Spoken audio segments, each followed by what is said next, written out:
You don't need to do ayahuasca or psilocybin or iboga or any other of these sacred, powerful plant medicines. However, these days, these medicines are very popular and people are traveling to Costa Rica, to Peru, to Colombia, to these countries to sit with the medicine because they want deep healing.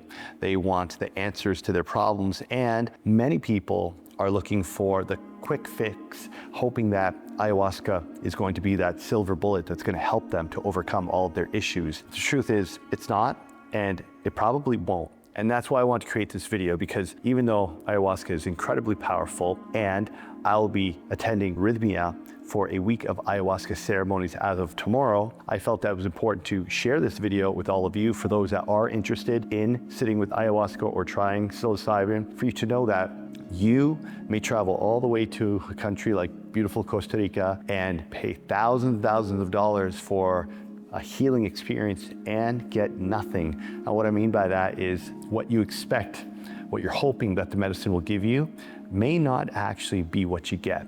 And I want to share with you how, if you do decide to do ayahuasca, you can get the most from this experience. So I'll give you some context and share that in 2017, I did my first ayahuasca journey with Taita Juanita, who is actually going to be the shaman that I am sitting with this week at Rhythmia. And I'm very excited about that because he's a world-renowned shaman from Colombia who has a deep lineage in serving plant medicine, as his family, his grandfathers go back hundreds and hundreds of years. And I'm very fortunate that this week he happens to be at Rhythmia and I'll get to sit with him in ceremony again. So since 2017, I've sat in 12 ayahuasca ceremonies. Now that may sound like quite a lot, but the way that the ceremonies typically work are 2 to 3 days in a row of the medicine. And you may ask why, and that's because each ceremony, each journey has its own intention with its own purpose to take you deeper. The first ceremony is often to clean and to purge and to help you to release whatever you may be holding on to.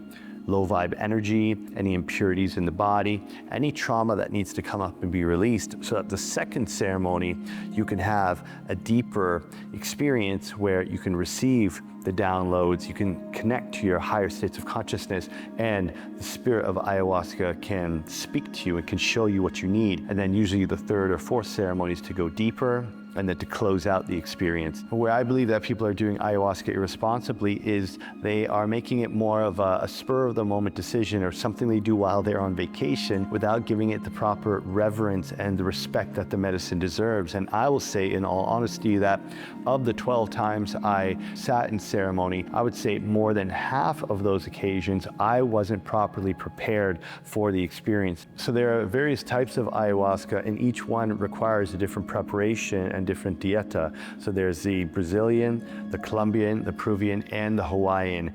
And each of these medicines have its own intention, it has its own purpose, because ayahuasca itself, there's a spirit, there's an energy to the medicine. So depending on what it is you're hoping to achieve, depending on what your intention is for the medicine, there are different brews that can provide different outcomes for you. And many people are doing ayahuasca without the proper preparation, whether it be energetically, mentally, emotionally, and also having the support, having the prep work done in advance to understand what is it that you want to uncover, what is there that you would hope to have answers for, and what work are you doing in advance. Because when people decide to do ayahuasca off of a whim that somebody told them, hey, my friend from Peru is coming for the weekend and we're going to do ayahuasca, and there isn't that proper setup, then you could often end up more confused and more lost afterwards. Now, ayahuasca is a very intelligent medicine, and it will show you what you're ready to see, which means that you may participate in the ceremony and see nothing because you've done no prep work leading up to that. So the medicine knows that it can't show you what you've suppressed in your subconscious. However, when you prepare and you are journaling, you're meditating, you're doing your breath work, you're working with your coach, your therapist, you're already months in advance allowing what's been pushed down to start percolating up to the surface, then ayahuasca will help you to really bring that up and bring it out. Because if you are totally unconscious to certain experiences that happened in your life, and the medicine shows you what happened when you were a child, you may see that and it may be very traumatic for you. And there are people who have been in ceremony and discovered that they were sexually assaulted as a child, but their mind had shut that down and hidden it from them. And then they have this news, this awareness of what had happened to them, and that can really rock their world. And this is why doing the prep work in advance to be aware of your traumas and issues is necessary going into the ceremony, but more so equally important is the integration afterwards, whether it be a coach or a therapist, or like at Rhythmia, they have an aftercare program with coaching and support. So once you leave Rhythmia, you are then supported with their team and facilitators who can help you integrate the experience, because you now have this awareness of these traumas that had happened, or you may have some deep healing experience during the ayahuasca ceremony. How do you now integrate that into your everyday life? How do you now weave all the complexities of your life into this new knowledge and awareness? And that could be very tricky. And this is why I say often, it could leave you in a worse place than before if you have not prepared responsibly. Now, the other thing I will say is I've never done ayahuasca in the sense where I'm away on a retreat. Rhythmia is a 5-star resort with amazing food and yoga and breath work and all the amenities that one could desire and want on a retreat, and the ayahuasca ceremonies are layered in. Often people will just go for like a 2 or 3 day getaway, and then they're back off to the city or back into their daily life. And what I love about the Rhythmia experience is that they have workshops, they have meditations, breath work, yoga, and movement to help us prepare the vessel, to help us ground our energy, and then to prepare for the 4 nights of medicine. And then we have 2 to 3 days and nights to integrate, to relax, to just ground into that energy so that we're not going home fresh out of ceremony. And I think doing at least a week to 10-day trip, if you are going to do ayahuasca with the full integrity and giving the medicine the respect, is what I recommend most. That's why after I leave Rhythmia, I'm gonna be staying here in Costa Rica for another 10 days just to really take in this experience, because it's been 4 years since I've done ayahuasca, and I always said that if I was gonna do it again, I want to do it properly.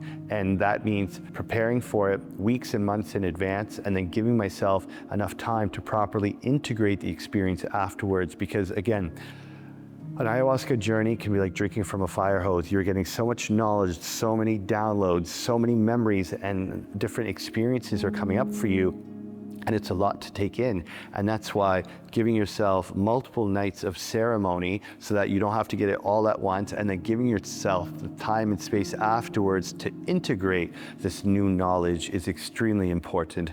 And you know, I want to share with you that if you are someone watching this and you're considering doing ayahuasca, then please watch the links to the documentaries that I'm sharing down below. Because the reason I started this video by saying that you don't need ayahuasca or psilocybin or any of these other plant medicines is because we have the medicine within us. There's nothing that these sacred plants are giving us that we don't already have within us. So whether it be through yoga, through breath work, spending time in nature, whatever it may be, you can access that inner knowledge and guidance when you can shut down the mind and give yourself the time and space to really go within.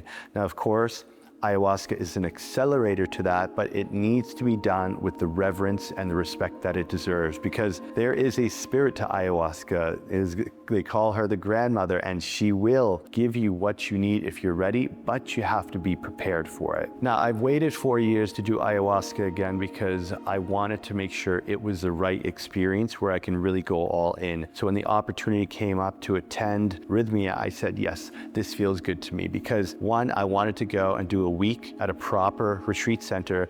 But also, Rhythmia is world renowned as being one of the top retreat centers in the world. It's like a resort, a 5-star property that offers ayahuasca. And I mean, I know many people will go to Colombia or, here in Costa Rica, and they're staying in, rustic cabins, and it's very raw and very real. And I can appreciate that. However, to be honest, I like a bit of a more upscale environment. I like a more luxurious experience, especially when going through something so deep and profound. And some people that are very intelligent, very successful, that I have a lot of respect for, have recently gone to Rhythmia and said that it was one of the most profound experiences of their life. Now, I've waited 4 years as well, because the last time I did ayahuasca, I did 2 ceremonies back to back with one of Taita Juanito's proteges, Eli, at the Blue Spirit, and it was really powerful for me. However, I wanted to take time afterwards to take a break from the medicine, to apply my own tools and my own coaching knowledge and wisdom for my own growth and development. And I feel like I made some really substantial improvements in my life with my mom and my dad, in my romantic relationships, in my health, in my relationship and self-love towards myself. And I feel that I'm at a point in my life right now where I'm about to make a quantum leap, and I can still sense that there is some leftover baggage, there's some residue, there's some guilt, some shame, some emotions and experiences that I feel are still trapped within me. And I know that this experience at Rhythmia is going to help me to unlock that, because through the coaching and through, all the other modalities, yes, you could go deep and you can definitely tap into some of those wounds. However, I do believe that this week at Rhythmia, giving myself the time, the space to just go within and surrender to the medicine and allow their expert team of facilitators to take care of me, is going to allow me to really drop in and surrender and allow everything that needs to come up to do so. Because as a serial entrepreneur, as a coach and retreat facilitator, I'm always the one orchestrating and coordinating and setting things up for other people. And now I get to receive, I get to sit back and just allow others to take care of me. And that feels really good, because often I'm torn between wanting to be of service and then also participate. But this week at Rhythmia, I'm gonna be full on participant who's just receiving, who's just there to benefit from their amazing facility and from their facilitators and Taita, Juanita, and the rest of the team. So tomorrow around this time, I'll be checking into Rhythmia, and I'm super excited for my experience there. Giovanni Bartolomeo, who is the founder of Elemental Rhythm Breathwork, who trained me to be a breathwork facilitator, will be facilitating breathwork this week at Rhythmia. So that will be a very serendipitous, full circle moment. And I'm just really excited, because as I've heard of Rhythmia for years, being in the retreat business. It is, a world-renowned facility that people speak very highly of, and I'm excited to just be there, check it out, to experience it, to meet all the other like-minded people that will be going. I believe it's about 60 people who are attending for the week, and I have no doubt that I'm gonna meet some amazing like-minded people and develop some beautiful friendships there as well. So I'm gonna be documenting this experience over the course of the week. I'll be sharing what I'm learning, what's coming up for me, as well as what's being at Rhythmia for the week has been like. I look forward to sharing more with you, and if you have any questions about ayahuasca or about my experience, drop them in the comments below, and I'll make sure to get around and answer each and every one of you.